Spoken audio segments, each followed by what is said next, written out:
السلام عليكم meel kasta oo aad caalamka nagala socotaan ku soo dhawaada shan qodob iyo waliba dheeraad oo faa'iidooyinka caafimaad ee markaasi laga helo cuntada qamandiga ama sareenka loo yaqaano. Cuntada qamandiga ayaa la isku raacsan yahay in ay tahay cuntooyinka caafimaad ahaan ugu wanaagsan cuntooyinka la cuno, isla markaana isticmaalkoodu uu aadamaha u horseedo inay ku noolaadaan ka badbaadida xanuuno badan oo halis ah oo ay keenaan cuntooyinka kale ee intooda badan warshadaysan. Haddaba waa maxay qamandigu? Qamandiga ayaa ah raashinka ugu badan kaas oo ka yimaada nooca cawska loo yaqaano triticum, waana il tamar oo markaasi aad u weyn. Wuxuu ka soo jeedaa asal ahaan koonfur galbeed ee qaaradda Aasiya. laakiin hadda dalagga beeraha qamandiga waxa uu ka mid yahay kuwa ugu sareeya oo laga beero dalal dhowr ah. Sida caadiga ah, beeridda qamandiga waxaa lagu sameeyaa dhul beereedka sare. Qamandiga waxaa laga sameeyaa dhammaan noocyada kala duwan ee cuntada ugu badan oo loo isticmaalo sida maalinlaha ah. Lambar 1, yareynta baruurta ama cayilka.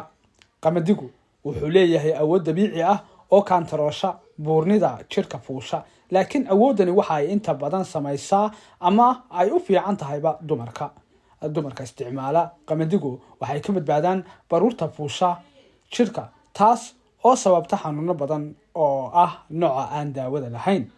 Lambar 2, kobcinta isku xidhka unugyada jirka.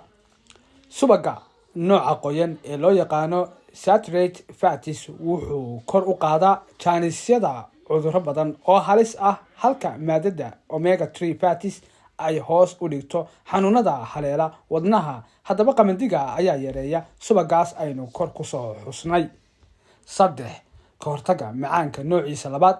Qamandigu waxa ay qani ku tahay macdanta magnesium, taas oo qayb weyn ka qaadata hanaanka shaqo ee jirka aadanaha, isla markaana si fiican uga gelisa maadooyinka insulin iyo glucose, waxayna hoos u dhigtaa subaga iyo cholesterolka, taas oo macnaheedu yahay inay meesha ka saarto khatarta cudurrada aan daawada lahayn sida macaanka iyo kansarka.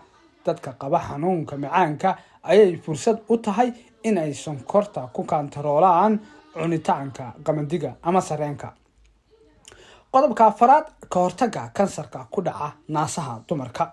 Guud ahaan qamandiga ayaa u wanaagsan caafimaadka dumarka. Cilmi baadhisyo badan oo la sameeyay ayaa muujiyay in qamandigu ay qani ku tahay maadada fiberka, taas oo markaasi aad ugu wanaagsan isla markaana ilaalisa caafimaadka naasaha dumarka, gaar ahaan ka hortagga kansarka ku dhaca naasaha. Qodobka 5, ka hortagga xiiqda. Ururka lagu magacaabo American Lung Association ayaa sheegay in dad ka badan 20 milyan oo reer Mareykan ahi ay ogaadeen in xanuunka xiiqda ay ka hortagaan cuntooyinka ay ka mid yihiin kalluunku. Sidoo kale waxay khibrad u leeyihiin in xanuunka xiiqda ee ku dhaca ilmuhu marka uu yar yahay oo markaasi ay toos uga hortagto quuditaanka lagu quudiyo carruurta yaryar qamandiga ama sareenka. Ka hortagga wadne istaagga. Caafimaad ahaan cunitaanka qamandiga ayay dad badan oo adduunka ku nool u aqoonsan yihiin inay tahay cuntooyinka ugu fiican. Cuntadan ayaa waxa ay ku jira markaasi noocyada vitamin B, kuwaasoo kala ah thiamine, folate iyo vitamin B6, iyo sidoo kale waxaa ku jira macdanaha magnesium iyo zinc, waxayna dhammaantood u wanaagsan yihiin hanaanka shaqo ee wadnaha iyo caafimaadkiisaba, waxayna ka ilaaliyaan in wadnuhu si degdeg ah shaqada u joojiyo ama uu istaago. Qamandiga ayaa inta badan waxaa laga sameeyaa cuntooyinka fudud oo ay dadku xiiseeyaan sida keega, rootida iyo qaar kale oo badan oo ay ka mid yihiin cuntooyinka macmacaanka. Nafaqada ku jira qamandiga ama sareenka.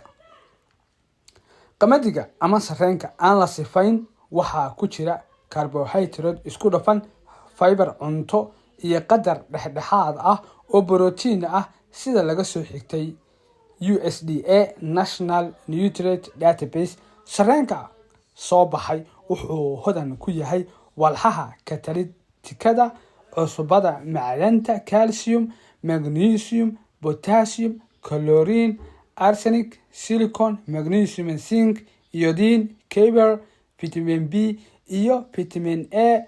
qamadiga waxaa ku badan maadada loo yaqaano antioxidant gaar ahaana maadada carotene iyo sida beta carotene.